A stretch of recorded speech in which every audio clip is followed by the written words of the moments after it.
Hi, everybody. Everybody.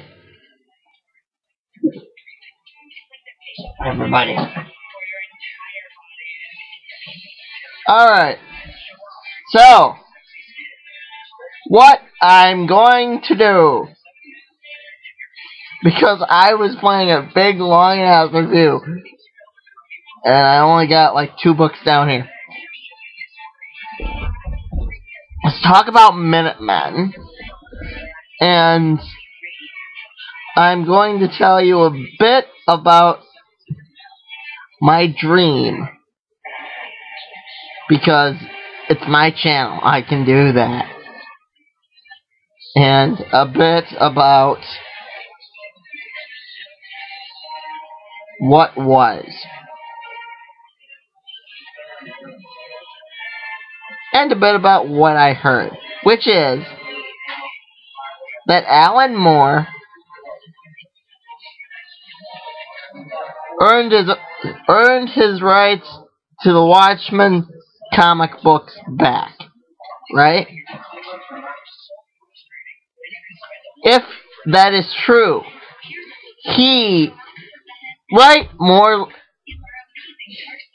I hope Mr. Moore writes more like this.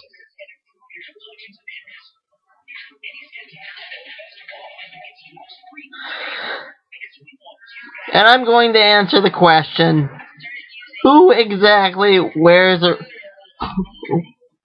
hooded noose around his neck? If you read the book, you know what I'm referencing. Those that were crazy enough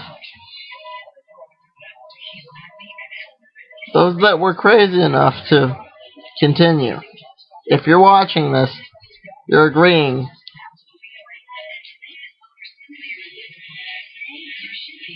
that tomorrow is better than today. I want you to know that I'm here.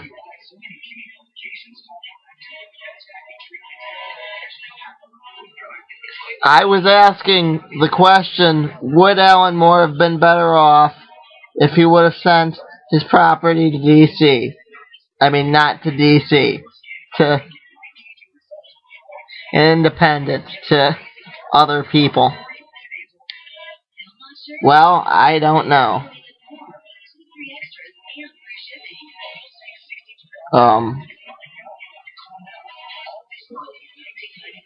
But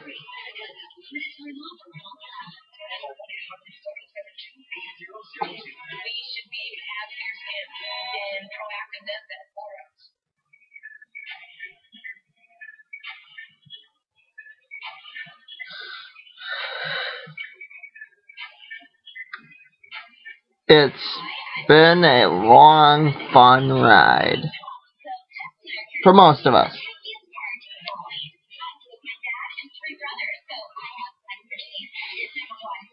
I had my own super team that I wrote about. They were not the Watchmen by any means.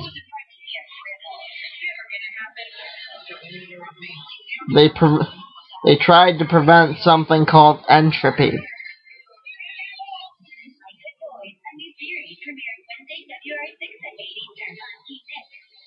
They were brave enough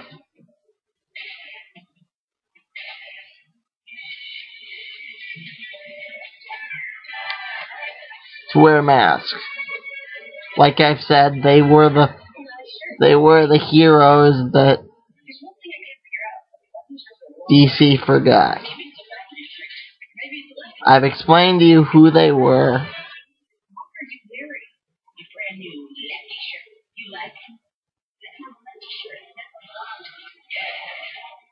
I've explained to you by this point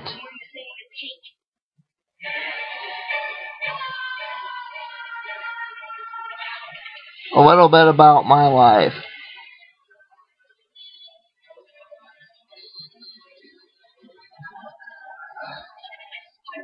I've explained to you who they were And I've explained to you why.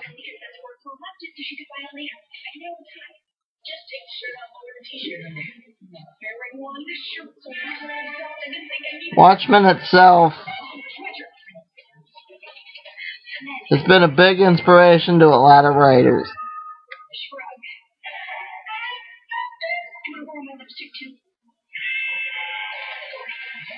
A lot of writers that have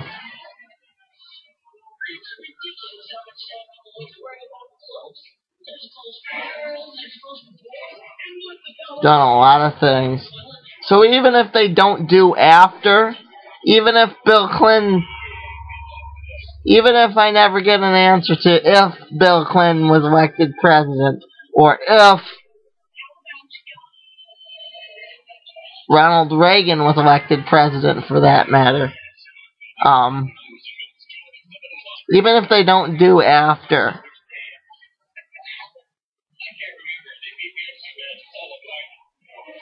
at least I have this.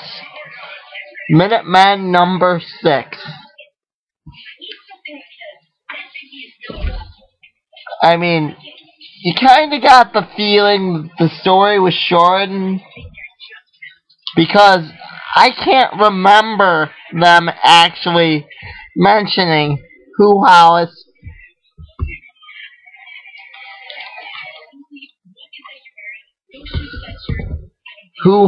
referenced in here. The old man, his old man, and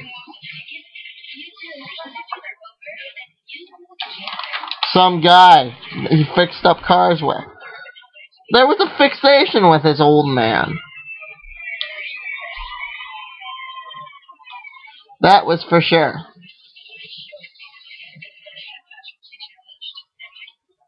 They never quite answer that. The beginning of Watchmen, it again was the end. Because the very beginning cover was him holding a key. That was the big parade. The key to the city.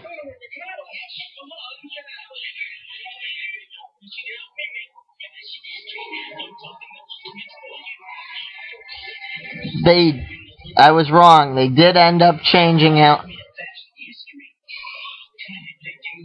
They did end up changing Alan Moore's work. So even if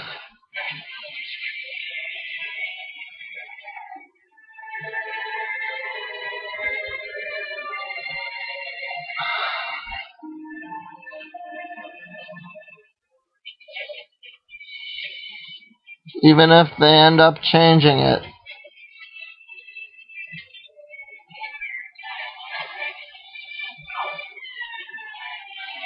I don't know, ladies and gentlemen.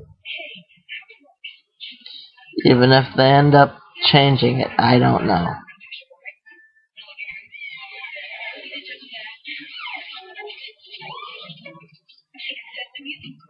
I don't know.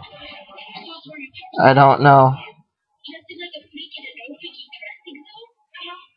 I know it's inspired me. Let's go with that. My dream included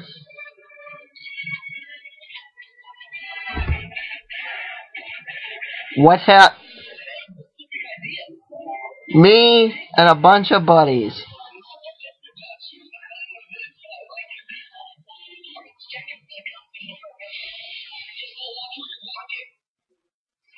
meeting the ghost of George Carlin.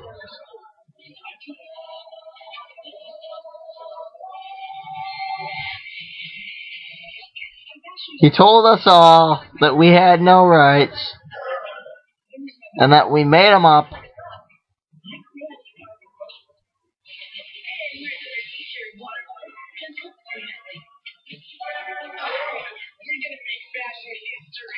And that Dogma was right That, and then the ghost of George Carlin melted away.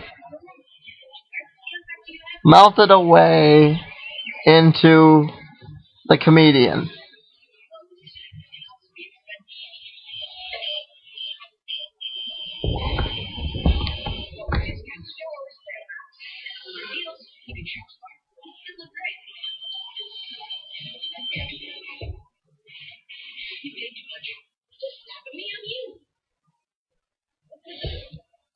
I ended up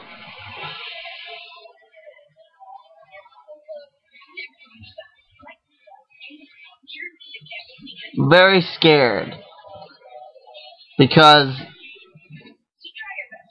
I don't believe in the New World Order, ladies and gentlemen, but in this dream,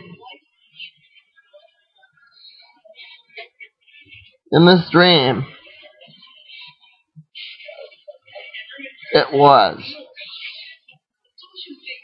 Everything was. The bill about them taking away and putting us all in shelter blocks, everything, it was. It was 2012 all over again. It was what you thought 2012 would be.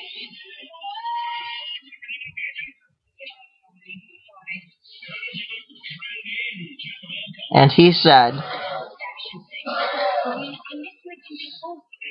and I was in a tunnel, and he said,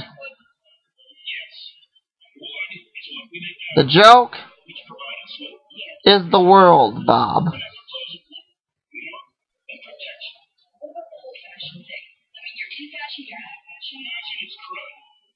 The world is time.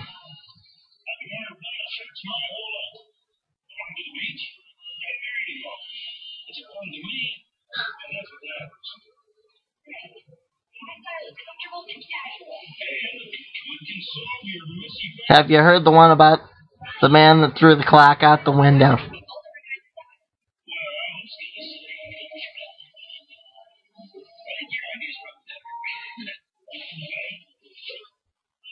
So, in true comedian fashion,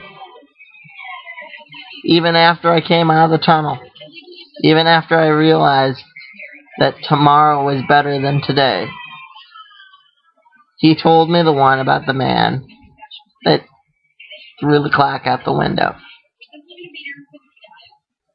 Now, if you're watching these videos, you already know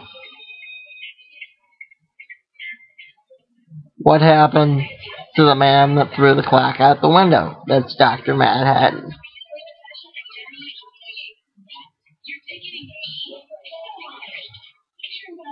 But he himself flew out a window.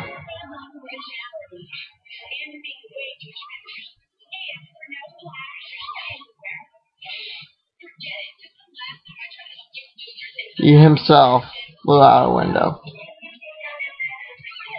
He himself was that man. Then, the ghost of Andy Warhol was there.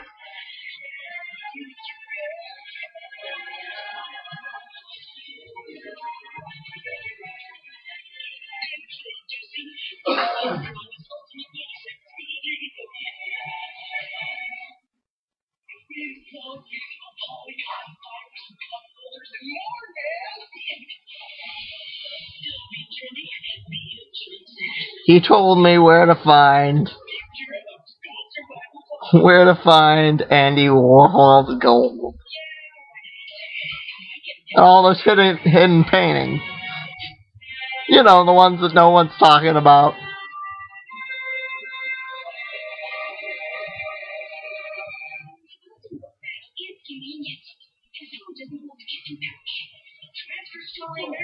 And that is where I got the idea of the painter.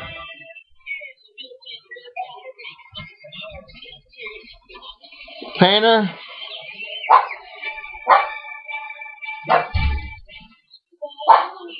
constantly saw the ghost of Andy Warhol.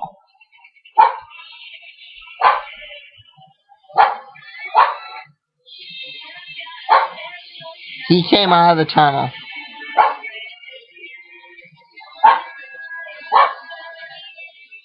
A whole new man.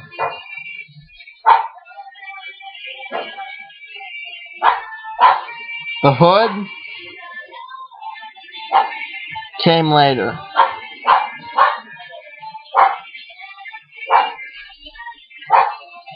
Sting. Fashion. That whole thing was very prevalent to him. Sting, the wrestler, that belongs to the other NWO. He then pointed and said, You. You.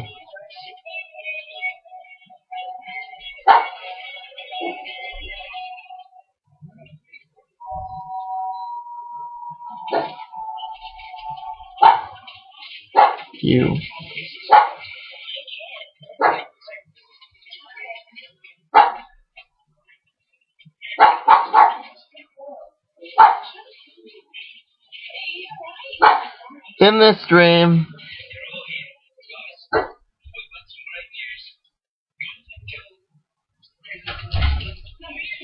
there was another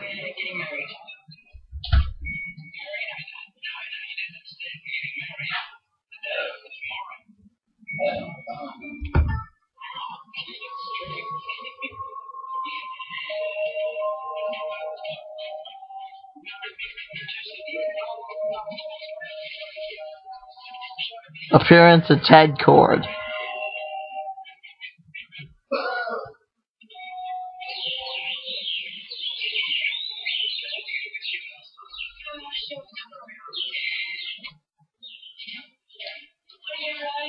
Besides the ones they typically have.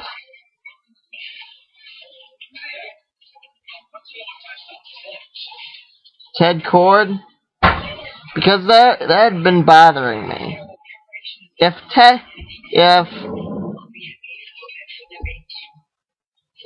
Owlman is Ted, is Dan Dreiberg dead? Or is he just chilling out? I don't know. Is he just chilling out? That had been bothering me.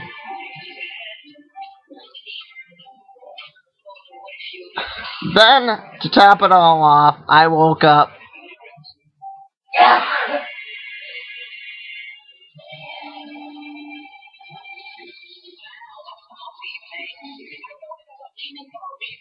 I woke up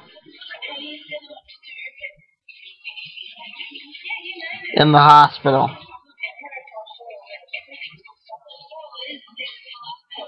This was back when I still had dreams. I don't have many dreams now these days.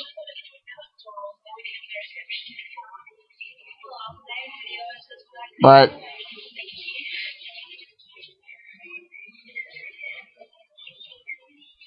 that's why when 2012 rolled around, I was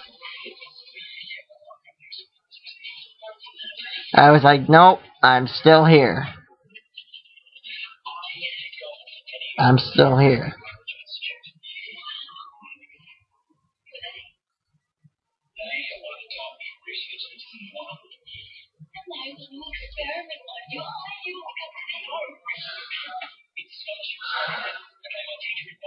I'm still here.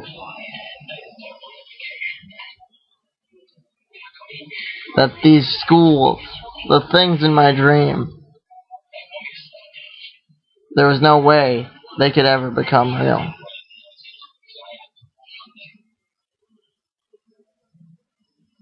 The thing, I mean, there's no, I mean, There's no proof that I survived another timeline. As much as I thought that, there's no proof.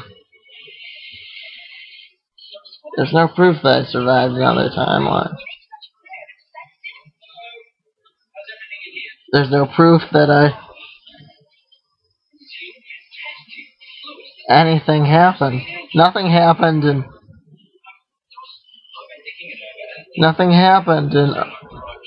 in Washington D.C.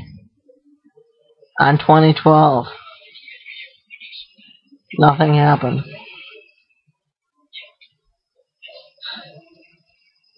It all just seems sort of silly now.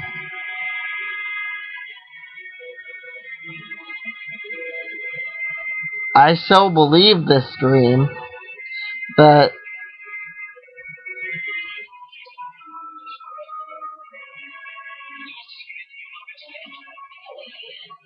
I believed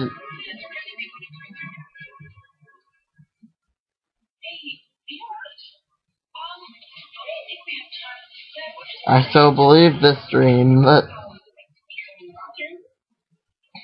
I was absolutely terrified that I was going to lose my rights because the ghost of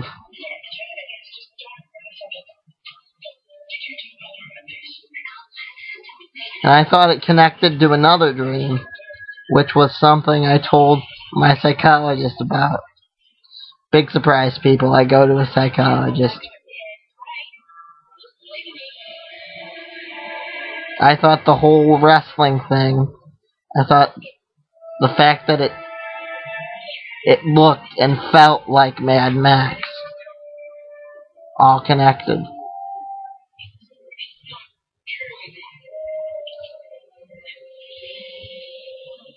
I thought that because in that dream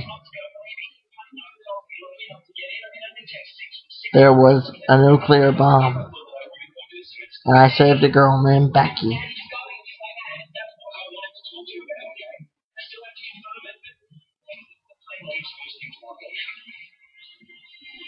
Then I told them in the hospital, I told them that I had to save the girl one last time.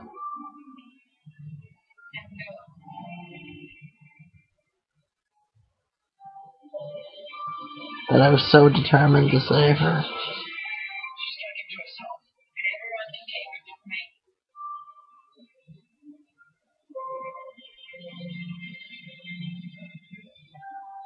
So you can understand why I wrote a story around that.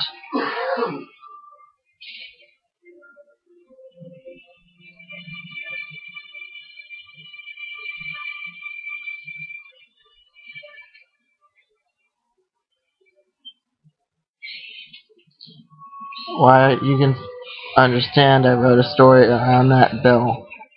Around what had went on around that bill.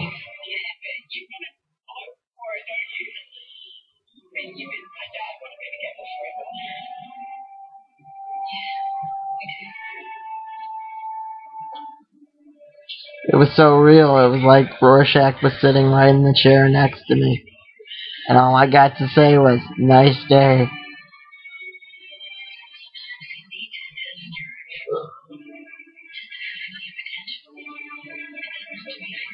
It doesn't matter if Rorschach's Alan Moore.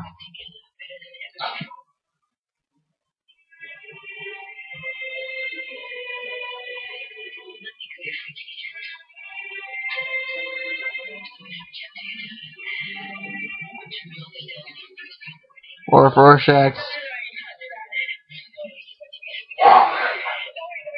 something. It doesn't matter.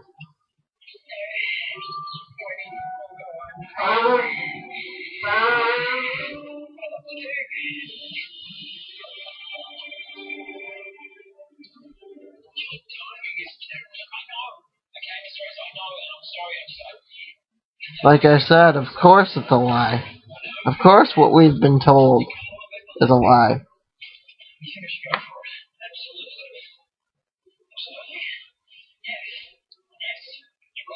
If this whole superhero thing were real,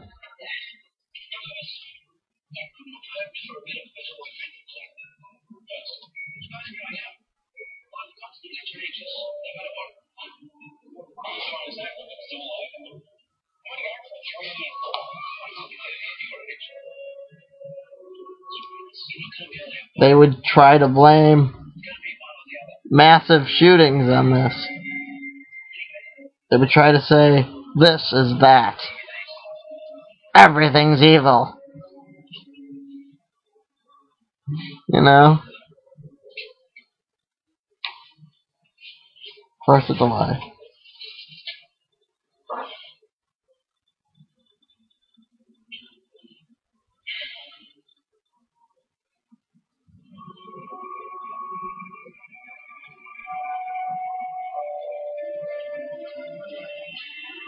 It's a lie because it's all made of dirt.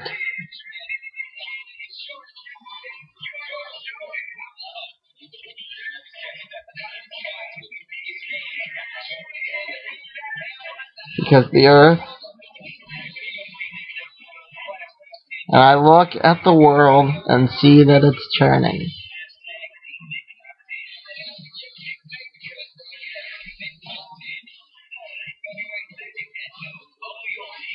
Right? The heliocentric theory, ladies and gentlemen.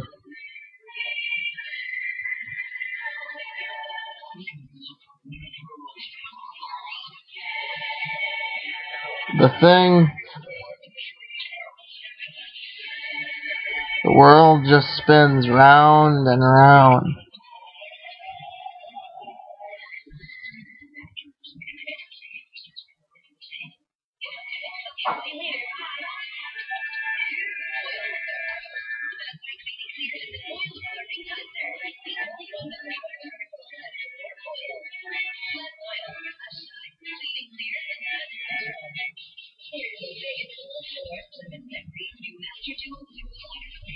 That these men expect to have rights.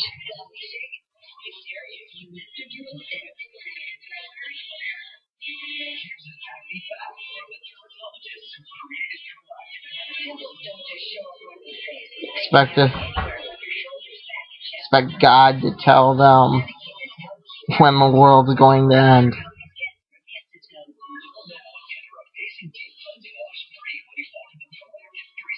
There's going to be no prediction.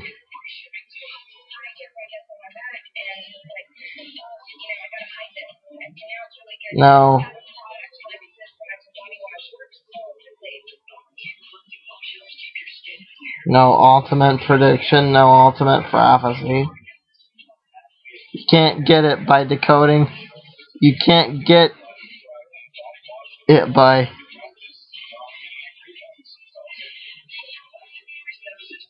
you can't find Bin Laden or get the end of the world just by reading The Catcher in the Rye.